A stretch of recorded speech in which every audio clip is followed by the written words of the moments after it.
Hey guys, tonight I want to tell you something that's been sitting in my chest for years. It was raining that morning, not a full storm, but the kind of drizzle that never really stops. I had just stepped out of my car, holding a damp paper bag with 2 croissants inside, when I saw her. Through the foggy glass of the little corner cafe I always go to, Thompson's. If that even matters there, she was. Same posture, same damn way she held her cup with both hands like it was a fragile bird. I must have stood frozen in that drizzle for a good 30 seconds.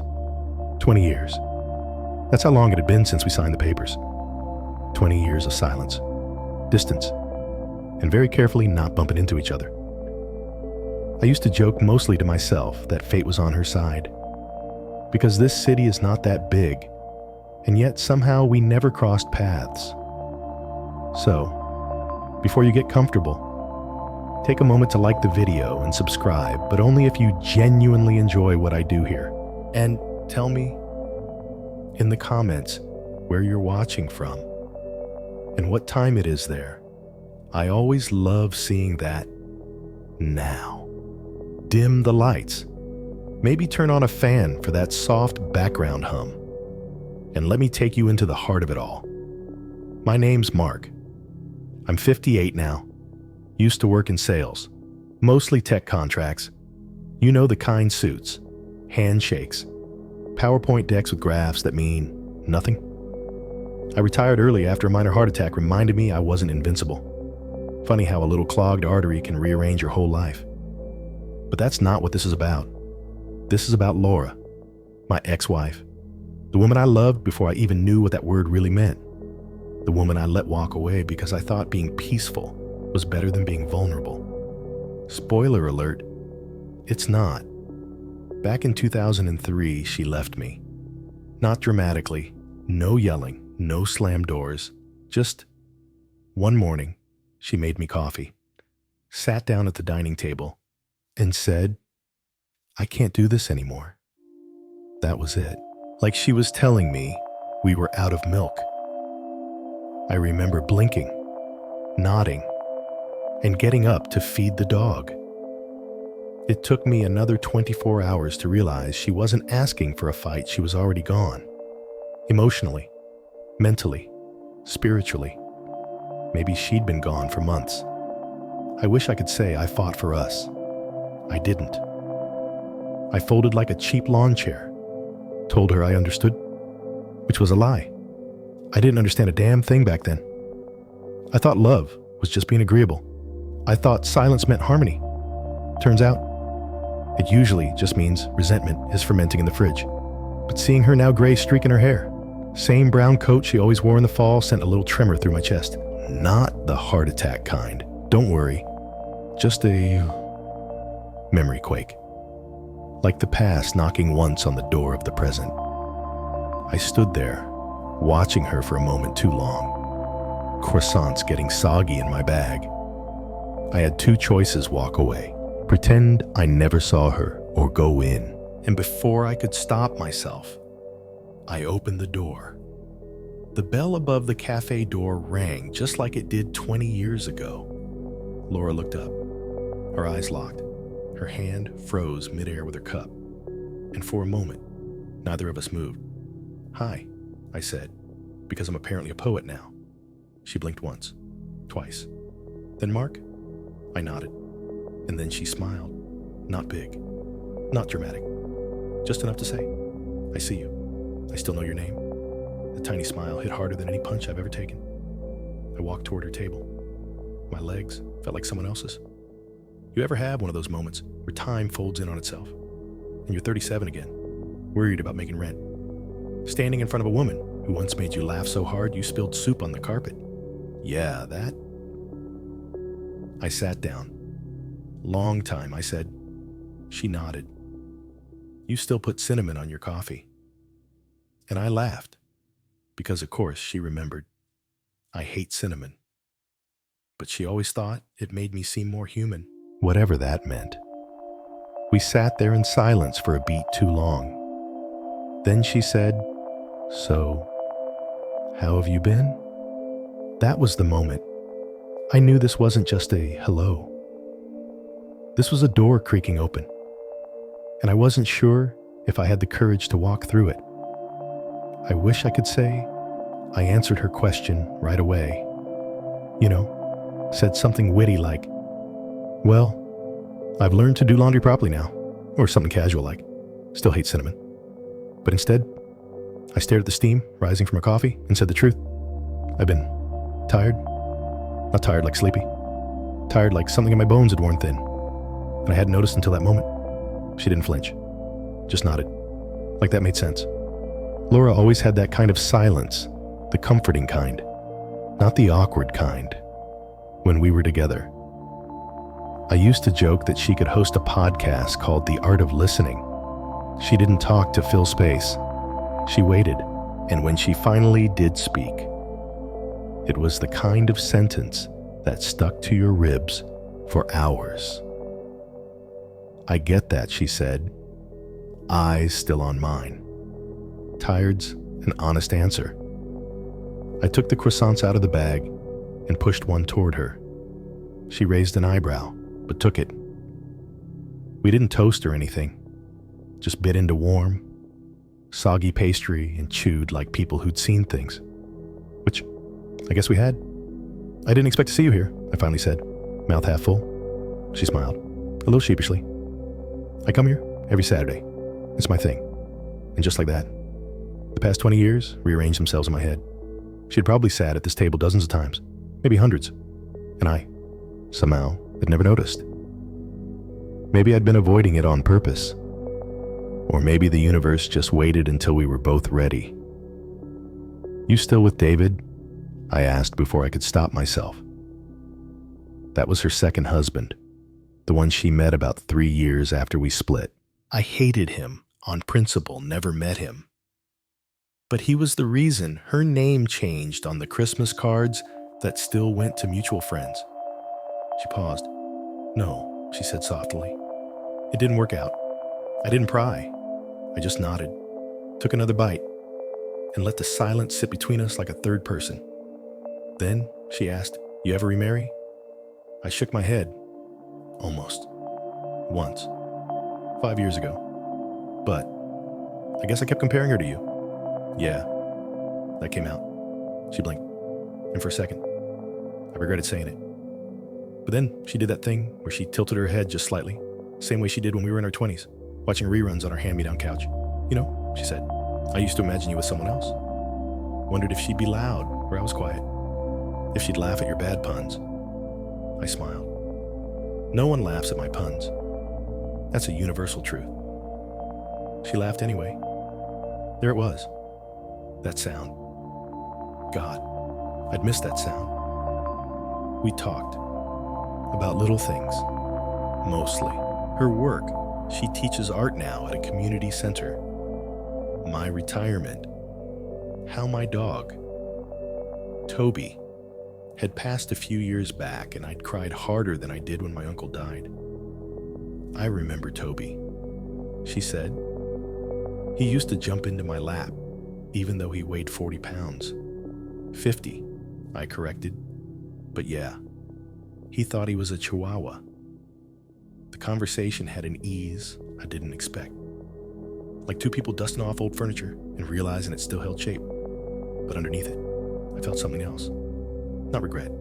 Exactly. More like that ache you get when a familiar song plays on the radio. You know the lyrics, but a voice singing it isn't yours anymore. At some point, the barista came by and asked if we wanted refills. We both declined. Almost in sync. Then, Laura glanced at the clock on the wall and sighed. I've got to head out. Class starts in 20. And I panicked a little. Not visibly, I've learned to keep the storms behind the glass. But internally, I felt the air tighten. Can I walk you? I asked. She hesitated. Sure, she said. We stepped outside, and the rain had stopped. The pavement glistened like it had been polished just for us. We didn't say much. Just walked side by side like we used to. our steps almost accidentally matching. When we got to the corner where she had to turn, she stopped. "Well," she said, "this was unexpected." "Yay," I nodded. "Unexpected, but good." She smiled. Then, with a sudden gentleness, she placed her hand on my arm. "Take care of yourself, Mark." And then she walked away. I stood there, watching her fade into the crowd. It wasn't a romantic ending. It wasn't closure either. It was something in between, and that somehow felt heavier than I expected. I didn't go straight home after that. Instead, I took the long way, which in my case meant driving aimlessly with no real destination. It's something I started doing in my 50s when sleep stopped coming easy and the house got too quiet. There is something about passing streetlights and strip malls that makes you feel like time's still moving, even when nothing inside you is. I ended up in front of the old duplex we used to rent. Not on purpose, or maybe on purpose, but I won't admit that out loud. The place looked smaller than I remembered. The porch had new paint, and someone had installed a wind chime that sounded like soft rain every time the breeze blew through. I didn't park, just sat across the street with the engine running, staring at the shadows in the windows like they'd answer something I didn't have the guts to ask. That apartment was where we first learned how to fight, and not in that cute sitcom couple way where someone forgets to take the trash out and the other rolls their eyes. No. Our fights were quiet at first, like gas leaks. Things would hiss under the surface for weeks until someone finally lit the match. There was one night I still think about more than I should. She had just come home from her second shift at the bookstore. I'd forgotten to pick up her prescription again. Not because I didn't care. I just forgot. She was furious. Rightfully so. She stood in the doorway, hair damp from the rain, holding a plastic bag of groceries that had torn at the bottom, with apples rolling across the floor like accusations. And I didn't even get up from the couch. I think about that version of me a lot. That guy sitting there pretending the game was more important than the woman who just held together 12 hours of chaos. If I could go back, I'd slap the remote out of my own hand. But back then, pride was cheaper than empathy, and I had an unlimited supply. The wind chime clinked again, like it was agreeing with me. Eventually, a porch light flicked on, and some teenager came out to smoke. I took that as my cue to leave nothing like a kid in an oversized hoodie to remind you that you don't belong in your own memories anymore. I drove to the grocery store, not because I needed anything, but because I needed shelves and fluorescent lights and the sound of carts squeaking. Something grounding. Something now. I grabbed a box of cereal we used to eat Honey Bunches of Oats and a pack of batteries I didn't need. Old habits. At the checkout line, I saw a couple arguing quietly about which yogurt to get. She wanted the probiotic one. He wanted something cheaper. Their kid just wanted to go home. I watched them like a movie, rooting for both sides. That was us, once. Not in the yogurt aisle, but everywhere else. On the way home, I rolled down the windows even though it was too cold for that. I wanted the air to sting a little, just to feel something. Back at the house, I sat in the car a few more minutes before going in. The porch light had burned out, which felt metaphorically on brand. I made a mental note to fix it and immediately forgot it. That's kind of the cycle now, remember? Forget. Remember again when it's too late. Inside. I fed the cat. She's 15 and deaf, but still acts like I haven't fed her in years. Her name's Maggie. I didn't name her. My neighbor moved and left her behind, and I just kept her. Some things are like that. Accidental comforts. I made myself a bowl of the cereal, sat at the kitchen table, thought about calling someone. Anyone. My brother, maybe. But he's not good with these kinds of things. He'd say something like, "Well, sounds like you dodged a bullet, huh?" and laugh in that way that makes you feel like an idiot for still hurting.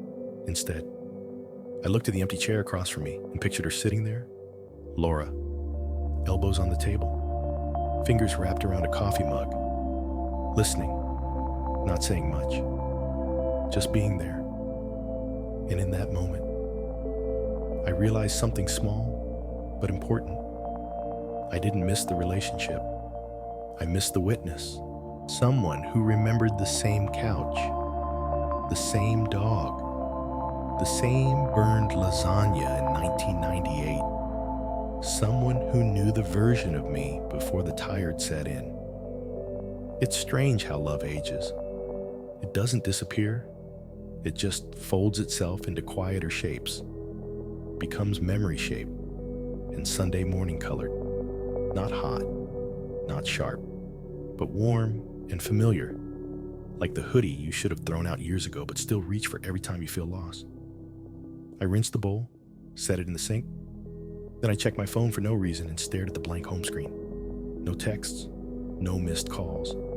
But for once, I didn't mind. Not really. Sleep didn't come easy that night. I laid in bed, staring at the ceiling, tracing the cracks in the plaster like constellations no one bothered to name. My back ached, like it always does when I forget to stretch before bed, and the pillow felt too soft in that weird, annoying way where you suddenly become aware of your neck. And of course, once you're aware of your neck, it's over. I turned to face the wall. Maggie had taken her usual spot at my feet, a little ball of fur that twitches occasionally in her dreams. I envied her. There's something deeply unfair about how animals can sleep like nothing ever happened. No regrets, no echoing words, just warmth and instinct. My mind kept drifting back to that voicemail. It's still there, in my phone, saved under the important tab, as if labeling it that way made it less painful to keep. She called 6 months after the papers were signed. I didn't answer. I don't remember what I was doing, probably watching reruns or fixing a leaky faucet, or absolutely nothing at all. But she left a message. It started with a pause, then her voice, a little softer than I remembered. Hey, I know I shouldn't have called, but I just wanted to say I hope you're okay. That's all. Take care. Click. 12 seconds. That's it. 12 seconds that could tear your ribs open if you let them. 12 seconds that say more in what's unsaid than what's spoken. I still haven't replied. Because what would I say? Hey, thanks for calling. I'm still a little broken in the places you left behind, but I'm managing. Or maybe something braver. Like I miss you, but not in the way you'd think. I miss the idea of us. I miss who I was with you. But I didn't say any of that. I still haven't. I closed my eyes, and instead of falling asleep, I started building a timeline in my head. You know the kind, those mental scrapbooks we create when we're trying to figure out where it all started going sideways. There was the first dinner we skipped, then the birthday we didn't mention, then the long car ride with the silent radio, and eventually, the note. She left it taped to the fridge, just 4 lines in that looped, careful handwriting she always used when she was trying not to be angry. I've gone to my sister's. I need time to think. Please don't call. It wasn't dramatic. It wasn't even angry. That's what made it worse. I remember just standing there, reading it over and over again, like the words would change the 7th time. They didn't. I microwaved leftover pasta that night, sat alone in the living room and watched a nature documentary about penguins. I laughed once those birds really do waddle like drunk toddlers, and then I cried for 40 minutes without understanding exactly why. That was the night I knew we wouldn't come back from it, but we did try, or at least we pretended to. There was a dinner out, some counseling sessions, a few hopeful weekends where we played house again. I remember one time she made pancakes shaped like hearts, and I thought it meant something. I was wrong. She just bought a new spatula and wanted to try it out. Grief is weird like that. It doesn't announce itself with symbols. It shows up quietly, like forgetting her coffee order, like not noticing the haircut, like choosing your phone over her face at the breakfast table. Eventually, I turned over and faced the other wall. A pointless act of defiance against a night that didn't care either way. The ceiling creaked old houses do that, like they're trying to stretch their bones after a long day. And just when I thought maybe I was drifting off, my phone buzzed on the nightstand. I didn't even look. There's a particular kind of tired where curiosity feels heavier than sleep. But when I checked in the morning, it was a wrong number. Some stranger texting, "Hey, is this Mark? Can we meet at 2? It wasn't, and we couldn't. But I stared at that text longer than I should have. Just to feel like someone was looking for me. Pathetic, right? Or maybe just human. I got up, stretched, fed Maggie, made toast, and let the voicemail play once more. I told myself it was the last time. It never is. That day. I did something I hadn't done in years. I called her sister. I know it sounds like I was looking for punishment. And maybe I was. Maybe there's a part of me that wanted to hear, definitively, that she had moved on, that she was thriving, that she didn't wonder about me at all, like poking an old bruise just to prove it still hurts. Her name's Rachel, and she always had this way of sounding like she was one breath away from laughing at you, even if she liked you, but she didn't. In my case, not after the split. I kept it short. "Hey, it's me, Daniel. I was just wondering how she's doing." There was a pause, a Rachel kind of pause, loaded, flat, polite in that cold soup way. "She's doing fine. Daniel, thanks for asking. That should have been it. But I asked another question I shouldn't have. Is she seeing anyone?" Another pause. This one felt longer. But maybe that was just the sound of my pride deflating in real time. "She's figuring things out," Rachel said. "You know, growing." Ooh, that one landed. Like I was a pair of pants she outgrew and finally donated. "Right," I said. "Well, tell her I hope she's happy." Rachel didn't say she would. She just muttered, "Take care," and hung up. I stared at the call log for a while, the way you stare at a scar that's mostly healed but still itches when it rains. I didn't tell anyone I made that call. Not even my friend Greg, the only person who stuck around after everything fell apart. Greg's a dentist, but more importantly, he's one of those rare people who listens without trying to fix anything. His house smells like sawdust and cinnamon, and his advice usually starts with, "Okay, don't get mad, but I should have told him, but I didn't," instead. I walked to the coffee shop near my building, the one where they always play vinyl records and the barista wears suspenders like he invented them. I needed to be around people, even if none of them knew my name. I took my usual spot in the back corner, where the sunlight hits around 3 p.m. and makes everything feel a little more forgiving. I ordered a latte I didn't really want, just so I'd have something warm to hold. And I thought about her laugh. Not the big one she used at parties, the little one quiet, tucked into the corner of her mouth, like she was laughing just for herself. I hadn't heard it in years, but I could still picture it. That laugh got me through some rough stretches, like when my mom passed, or when I got laid off from the publishing house and started freelancing from our kitchen table. She believed in me, even when I didn't, especially when I didn't. And I started wondering, when did I stop believing in her? It's a hard question, because the answer isn't a moment. It's a slope.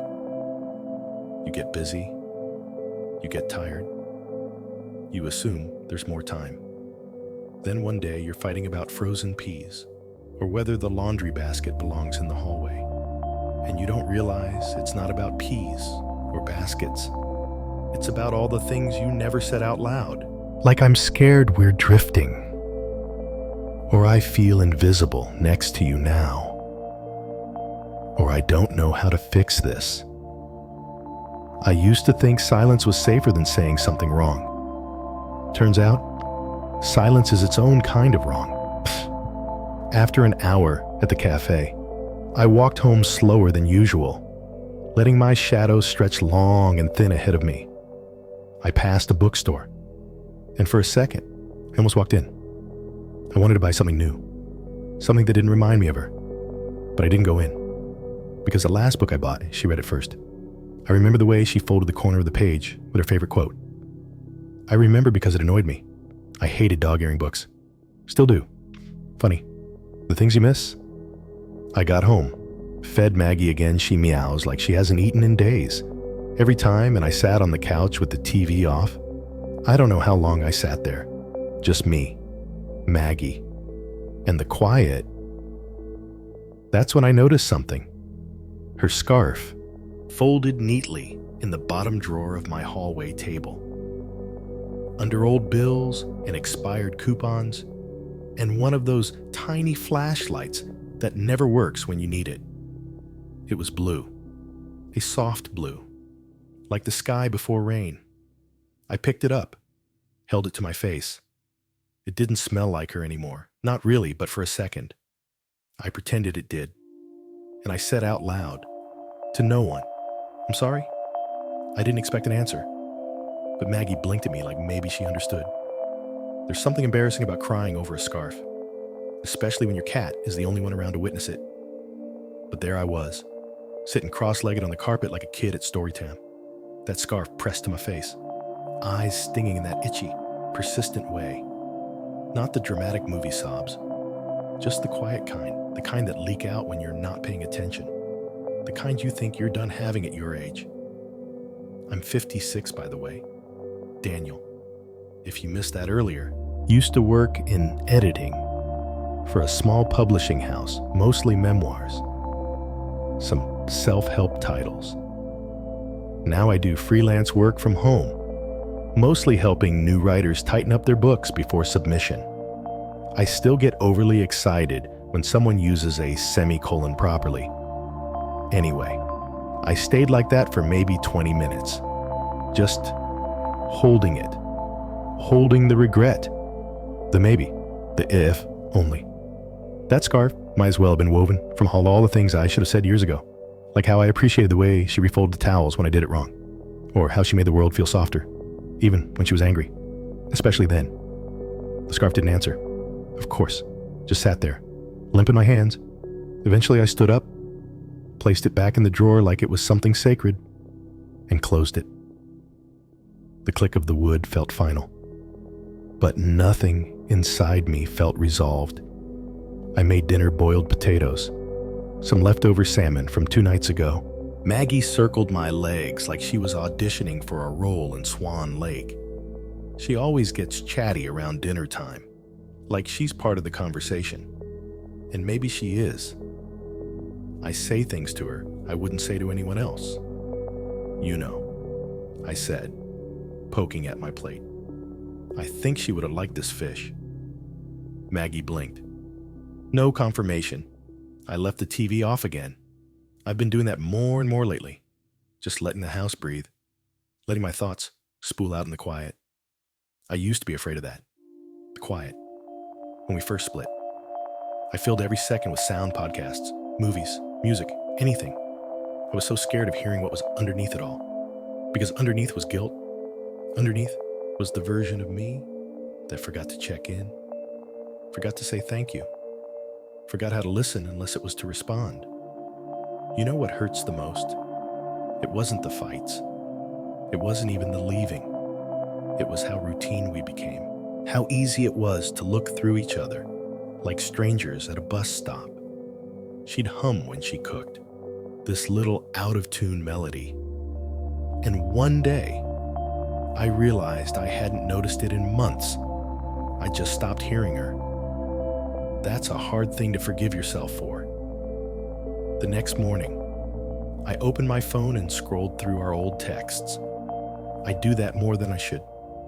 I don't reply, obviously, but sometimes I just reread the way we used to talk. One message caught me off guard. It wasn't even a big one. Just don't forget milk. And I love you. All lowercase. No punctuation, like it was a passing thought. Not a full feeling. But those 5 words, don't forget milk, and I love you, they hit harder than they should have. Because I remember brushing past that text the day I got it. I didn't reply until hours later. Got it. I said, that was it. Just got it. She never said I love you over text again after that. It wasn't a fight, just a shift. Like something pulled back inside her and never fully came out again. So I wrote a draft message, just to get it out. I'm sorry I didn't notice. I'm sorry I didn't listen. I hope you're sleeping well. Wherever you are, I didn't send it. Just saved it in my notes app. But writing it helped, a little. Then, I got up, walked over to the window, and opened it wide. The air smelled like dust, and maybe the neighbor's garlic toast. Not unpleasant, just honest, real, present. I stood there for a while, and I made a promise to myself, half joking, half sincere, that if I ever saw her again, I'd say something real, not a polite nod, not a small talk. How have you been? But something with weight, like, I remember you humming while you made breakfast. Or, I'm sorry for not replying to that text properly. Or maybe just, you mattered, more than I knew how to show. I don't know if I'll ever get the chance, but sometimes just imagining it helps. That night, I slept with the window open. No white noise machine, no music, just the hum of cars and the occasional bark of a neighbor's dog who clearly thinks 2 a.m. It's a fine time for a conversation. And for once, the silence didn't feel like punishment. It felt like a beginning. I didn't see her again in person for nearly 7 years. Not really. There were glimpses, mutual friends photos, a wedding I RSVP'd no to, the occasional awkward bump into her sister at the pharmacy, but not her. Not where we were both in the same space, breathing the same air, with no screen or memory in between. Until the bookstore. It always comes back to books for me. Maybe that's fitting. The place had changed since the last time I'd been in new ownership. Brighter lighting, less dusty corners, but it still smelled the same. Like old pages and floor polish and coffee someone spilled behind the counter years ago and no one could quite get rid of. Comforting. In a way, only slightly musty things can be. I was there looking for a birthday gift. My niece was turning 15 and getting into poetry. I know nothing about poetry, so I figured I'd browse and pretend I did. That's when I saw her. She was standing by the travel section, of all places. Leather bag over her shoulder, hair tied up in one of those messy buns that looked deliberate in the best way. And she was laughing. That was the first thing I noticed.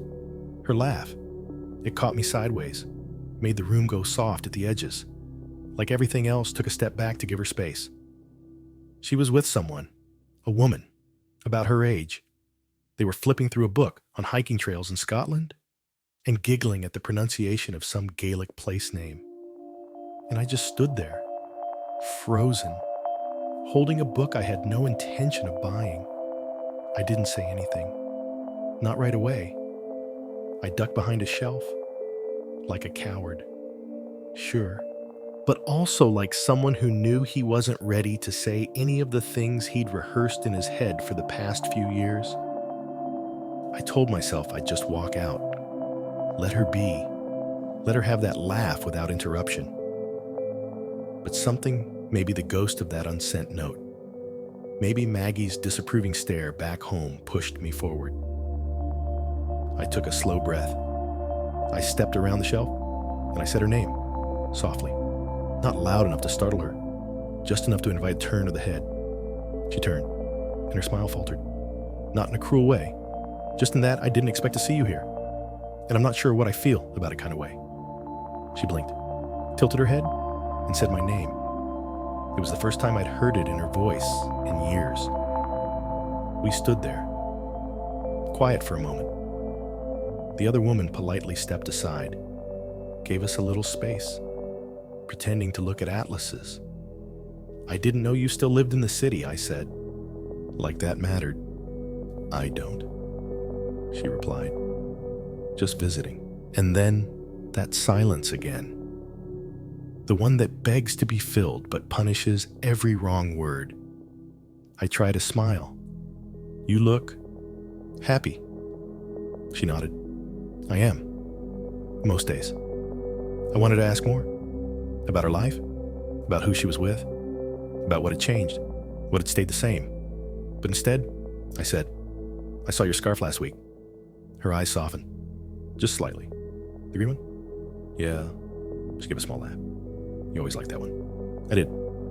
A beat. Then another. "I'm sorry," I said, before I could lose the courage, for not answering the text properly. The one about milk, and the rest of it.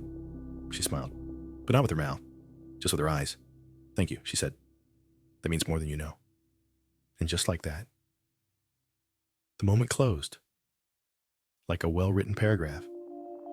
No flourish, just a period, where there used to be a question mark. "I should get going," she said. "But it was good seeing you." "Yeah," I whispered. "You too." She walked back to the travel section. The woman partner friend looped her arm through hers. And they moved on, like a leaf carried by a gentle stream. And I stood there with a book about rupee kaur I didn't even understand. I didn't cry. I didn't fall apart. But something inside me shifted. Not cracked, not broken, just rearranged. That night, I went home and made myself tea. Jasmine. The kind she used to brew when we had guests over. I drank it slowly, no podcast playing. When Maggie curled up beside me, I whispered, "I saw her today." She blinked once, which is how cats say. "I already know." And I sat there, hand on her warm little body, breathing slower than usual. Not healed, but something close. 2 weeks later, I got a letter, an actual letter, envelope and all. Addressed in that unmistakable handwriting that curved every lowercase r, like it was apologizing for standing upright. No return address. But I didn't need one. I could have picked that writing out of a police lineup. Blindfolded. I stared at it on this counter for 3 hours before opening it. Made myself a sandwich. Cleaned out the fridge. Watched a YouTube video about Icelandic hot dogs. Anything but open it. When I finally slid my thumb under the flap, I swear my hands trembled a little. Ridiculous. Right. 52 years old. Hands like I'm back in middle school with a crush. It wasn't long. Just 3 paragraphs. She said seeing me in the bookstore was unexpected, but not unwelcome. She said she was happy now, that her life had taken turns she hadn't planned, but she was grateful for where it ended up. And then she said something that's still rattling around in my chest like loose change. She wrote, "You are not a mistake. You were a season, and seasons change." I read it 5 times. 6, actually. Folded it back up, unfolded it, held it to my chest like some kind of cliche from a coming-of-age movie. You were a season. There's something both beautiful and brutal in that. It meant she didn't hate me. It also meant we were never coming back. I didn't write her back. Not because I didn't want to, but because I didn't know what to say that wouldn't ruin the balance. That letter was her goodbye, her kindness in the softest possible envelope. I pinned it to the inside of my closet door, behind a few old jackets I never wear. Sometimes. I reach behind them just to touch the paper, like it might still be warm from her hand. It's strange how closure doesn't always look like a clean ending. Sometimes it's a sentence you didn't expect, a laugh in a bookstore, a letter you never thought you'd get. And sometimes it's a voicemail you haven't deleted in 8 years. Yeah. There's one. I haven't told anyone about that. She called me once. It was months after the text about milk incident, during a time when we weren't talking but hadn't officially stopped. She left a voicemail. It's nothing dramatic. She says she was just checking in. She sounds tired but kind. She asks if I still have the pink umbrella she left in my car. She tells me it's raining where she is. And then there's this pause, just a breath, before she says, "Anyway, I hope you're good." Click. That's it. I've kept it. Every time I upgrade my phone, I back it up. I've got it saved in 3 places now: Google Drive, a USB stick. Even emailed it to myself once, like some old man trying to beat the algorithms of time. Sometimes, late at night, I listen to it. Not often. Just when the silence gets too thick. It's not the words. It's the cadence, her rhythm, that specific way she used to say anyway, like she was flipping a page in her mind. I used to think I was pathetic for holding on to it. But now I think I just needed something soft in a time when everything felt jagged. We all have our versions of that voicemail, don't we? Maybe it's a shirt that still smells like them, a playlist, a dent in the couch cushion they used to sit in. Mine is 22 seconds long and ends with static. I haven't told Maggie about the voicemail. She wouldn't judge me. She's a cat. She eats bugs off the windowsill and then acts like she owns the place. But still, some parts of ourselves don't need an audience. I think that's what I've learned, finally, that not everything has to be fixed. Not every person who hurt you needs to be punished, and not every goodbye has to come with fireworks. Some goodbyes come with handwritten envelopes, some with the sound of rain and a pink umbrella. Last winter, I almost deleted the voicemail. I'd had a weird dream, one of those foggy ones where time folds in on itself. She and I were in our 20s again, lying on the floor of my old apartment, eating oranges and talking about names for a dog we'd never get. And when I woke up, something in my chest ached, like I'd been sprinting through that memory all night. So I rolled over, unlocked my phone, scrolled through my old voice messages. My thumb hovered over the delete button. And I don't know what stopped me. Maybe it was the silence in the room. Maybe it was the way her voice echoed in my bones, even when I wasn't listening to it. Maybe it was just not time yet. I tapped out of the app, put the phone face down. I got up, made coffee, burnt the toast. That day, I walked to the park. There's this bench by the duck pond that nobody ever really fights over. It's a little crooked, and there's bird poop on one end, but it's got a view of the willow tree, and when the wind moves through it just right, it sounds like whispers, soft, old ones. I sat there for maybe an hour, just breathing, watching the ducks act like they own the place, and I thought about how much of my life I'd spent waiting for people to apologize. That's the part they don't tell you when you're young, that some people never will. Not because they're cruel, but because they're scared, or too proud, or maybe they genuinely don't think they did anything wrong. And maybe that's okay. Maybe forgiveness isn't about them at all. Maybe it's about sitting on a crooked bench, watching the wind move through a willow, and realizing you don't need to carry the old version of yourself who needed that apology. You can set him down. Let him rest. I've started writing again. Not novels or anything grand like that. Just little things.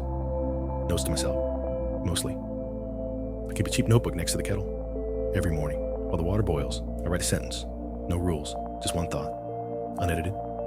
Some are dumb, like, need more cinnamon, or why do socks disappear? Others are raw, like I was too afraid to love her the right way. Or it's okay to miss someone who's no longer good for you. Last week, I wrote, "Let it be beautiful." Even if it ended, I don't know where that one came from. Maybe from her, maybe from me.